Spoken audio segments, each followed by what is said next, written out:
मस्जिद नबवी का मिंबर है, उमर खुतबा दे रहे हैं। इराक के इलाका निहामन में जंग हो रही है, मदीने से 1 महीने की मसाफत है, 1 महीना मुसलसल चले तो नहामंद आता है। हजरत उमर खुतबा देते देते दरमियान में जुमला मोतरजा का, या सारिया अल जबल, ऐ सारिया पहाड़ न छोड़ना। लोग हैरान हैं, क्या माजरा हुआ कि हमसे मुखातबा है, सारिया नहामंद में है और कहा सारिया पहाड़ न छोड़ना।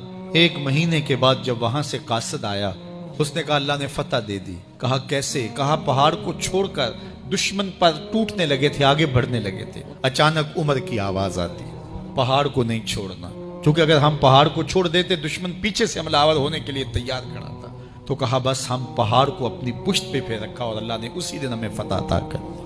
हवाएं भी उनका पैगाम पहुंचाती हैं, पानी भी उनका हुक्म मानते हैं।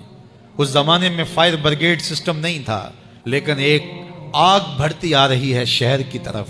लोगों ने हजरत उमर को बताया, अमीरुल मोमिनीन, आग फैलती आगे बढ़ती चली आ रही है और शहर को अपने काबू में लेने वाली है। उमर अपनी चादर उतारते और हजरत तमीम दारी को देते हैं। कहा ये चादर ले जाओ और ऐसे ऐसे करो, आग पीछे भागती चली जाएगी। तो चादर हिलाते जाते हैं हजरत तमीम दारी और आग पीछे भागती चली जाती। मट्टी भी हुक्म मानती है। एक लौंडी खड़ी रो रही है रास्ते में। कहा तुझे क्या हुआ? कहा ठोकर लगी, मेरा तेल जमीन में बह गया, मेरी मालिका बड़ी सख्त है, वो मुझे कहेगी तुमने ये क्या किया।